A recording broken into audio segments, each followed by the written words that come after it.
আনলাম, কারণ ও পড়াশোনা করে, অনেক কিছু ওর দেখার আছে। এই যে মিউজিয়াম, কিন্তু বাইরেটাই ভিডিও করতে দিবে, ভেতরে ভিডিও করতে দিবে না, তাই বাইরে টুকনি ভিডিও করে নিলাম। আর ভেতরে তো ফোন অ্যালাউ নেই, ফোন সুইচ অফ করে দিতে হলো, সাইলেন্ট আমি স্টুডেন্ট হতাম, আবার হবো স্টুডেন্ট করে দিলাম। যে তারপরে ফোনটা ব্যাগের মধ্যে রেখে ভেতরটা ঘুরে নিলাম। যে এত সুন্দর জায়গা, এই জায়গাটা খুব সুন্দর, যা লাগছে দেখতে দারুণ লাগছে। তো বাইরে জুতো খুলে আমরা ভেতরে ঢুকে পড়বো। এই যে ঘরটা দেখছেন, এই ঘরটার ভেতরেই যাব আমরা। প্রচুর সুন্দর সুন্দর জিনিস আছে, রবীন্দ্রনাথ ঠাকুর যা পুরস্কার পেয়েছিল সেই পুরস্কারগুলো আছে, তোমার যা গিফটে পেয়েছিল গিফটের জিনিস সব কিছুই আছে ওখানে, দেখতে খুবই ভালো লাগছিলো। তো আমরা ঘুরে দেখে এই যে আমরা বেরিয়ে পড়েছি। এবার আমরা যাব রবীন্দ্রনাথের বাড়ি আছে পাশেই, উনি যে বাড়িতে আগে থাকতেন পুরনো বাড়িতে, ওই বাড়িটা দেখতে যাবো। ওনার গাড়ি আছে আর বাড়িটা আছে, তো ওখানে গেলাম। এই যে এইদিকে আছে একটা বট গাছ আছে, বট গাছের ঝুড়িগুলো তো কাটা হয়নি, মাটির সাথে মিশে পুরো একদম গাছের মতনই হয়ে গেছে, খুব সুন্দর লাগছিল দেখতে। ওখানে ছবি তুলে নিলাম। তো মাম বললো তুমি একটু হাঁটো, আমি ফোনটা ধরি। তো এটা একটু তাড়াতাড়ি হাঁটা হচ্ছে, কারণ স্পিডটা একটু বাড়িয়ে দিয়েছি, ভিডিওটা অনেক বড় হয়ে যাচ্ছিলো, ওই জন্য অত তাড়াতাড়ি হেঁটে চলে যাচ্ছি। তো এই যে পুরো লাল মাটি, যেখানেই যাচ্ছি সেখানেই লাল মাটি, তো লাল মাটির দেশ, তো লাল মাটি তো হবে। আর ফুল গাছগুলো এত সুন্দর লাগছিল দেখতে, কি দারুণ ফুল গাছগুলো খুব সুন্দর লাগছিল দেখতে। তো এইটা হলো সেই আগে ইন্দারা জল তুলতো সেটা, আর এইটা হলো প্রিন্ট আউট। এখন যে প্রিন্ট আউটগুলো না, এটা আগেকার যুগের প্রিন্ট আউট।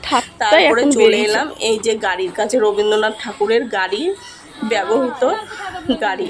এই যে এই গাড়িটা উনি ব্যবহার করতো, কোথাও গেলে এই গাড়িতে করেই যেত।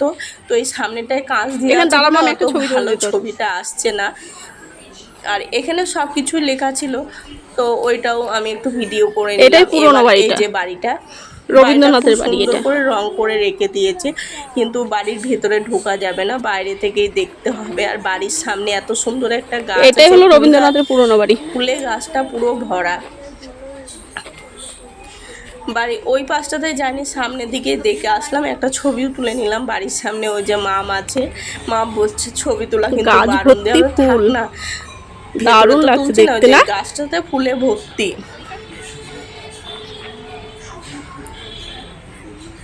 তারপরে আমাদের ঘোরা কমপ্লিট, এবার আমরা বেরিয়ে পড়ছি।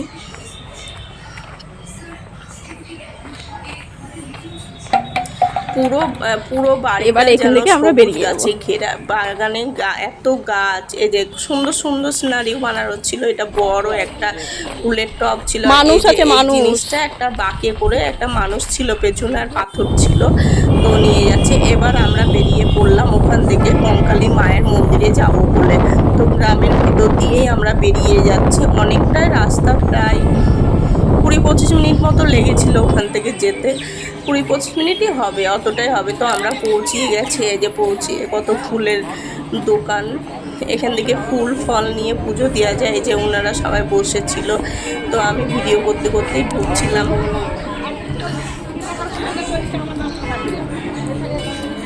মন্দিরটাতে যে এত ভালো লাগলো, মন্দিরটা খুব সুন্দর ছিল, মন্দিরটা থেকে আসতেই ইচ্ছা করছিল না। এই যে মায়ের দর্শন করে নিলাম, এখানে মা আছে, মায়ের দর্শনটা করে আমরা আবার একটু বসলাম। পুজো তো দিনে ওখানে ভাত খেয়ে নিয়েছিলাম বলে পুজো দেওয়া হয়নি, তো মা আমি একটা সুতো নিয়েছিল, সুতো নিয়ে ঢিল বেঁধেছিল, ওখানে যে ঢিল বাঁধে গাছে ওটা বেঁধেছিল। তো এই যে আমরা মন্দিরটা পুরো ঘুরে দেখছিলাম, সুতোটা নিয়ে যে আবার ওখানে বাঁধবে যে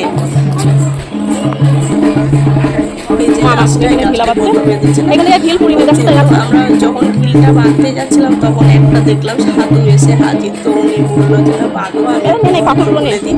তো মাম যখন বাঁধছিল, উনি তখন মন্ত্র বলছিল, বললো 3টে গিফট দেবা, বেশি গিফট দেবা না, আর যা চাওয়ার একটাই চেয়ে, বেশি 2-3টে জিনিস কিছু চাইবে না, তোমার মনের আশা পূর্ণ হবে, তখন এসে একটা ঢিল খুলে দিয়ে চলে যাবা। মাম বললো ঠিক আছে, দিয়ে মাম বেঁধে দিল।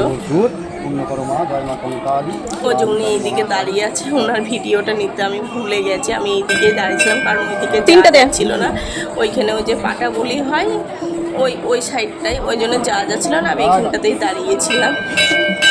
ওই যে মা এবার প্রার্থনা করছে দাঁড়িয়ে দাঁড়িয়ে। আর এইটা হলো মায়ের সেই জলে পা দিবি না মা। মুখটা। কি আছে জলে পা দিবি না, এমনি একটু জল মাথায় নে। মা মাগো, তোমার কাছে এসে তুমি আমার সব আশা পূর্ণ করো মা মাগো, তোমার কাছে এসে তুমি সব আশা পূর্ণ করো মা মাগো। আসো আসো।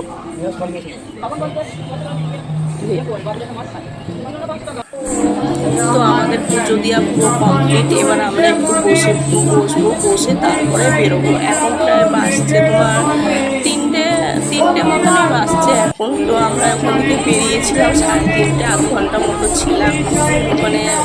এই যে একজন এসে আমাদের কপালে টিপ পরিয়ে দিল, তো মাম টিপটা পরে খুব খুশি। তারপরে আবার টিপটা পরে উঠে আবার একটু ঘুরে নিলাম। মামও যে উপরে এগুলো করছিল আর দেখছিল। তো আমরা এবার বেরিয়ে যাবো, আমাদের পুজো দেওয়া হয়ে গেছে, এবার আমরা চলে যাচ্ছি। তো মন্দিরটাতে এসে আমার খুব ভালো লেগেছে। যে যাবেন শান্তিনিকেতনে অবশ্যই মন্দিরে যাবেন, এবার গেলে খুবই ভালো লাগবে, মন পুরো শান্তি হয়ে যাবে। আমার তো গিয়ে খুবই ভালো লেগেছিল, অনেক দিনের ইচ্ছা ছিল যে মায়ের মন্দিরে যাব, তো চলেই গেলাম। পাশে আর একটা মন্দির ছিল, শিবের মন্দির, ওখানে গেলাম। যে দেখছি আমপুরা শরবত বিক্রি হচ্ছে, আমপুরা শরবতগুলো আমরা খেয়ে নিলাম। 3 জনা 3টে নিলাম। গরমের সময় যা গরম, প্রচন্ড রোদ গরম ছিল, কিন্তু রোদ ঠান্ডা ঠিক আছে না, বাইকে ছিলাম তো হাওয়া লাগছিল। তো ভিডিওটা ভালো লাগলে ঠান্ডা খাই না, রোদে যাবি।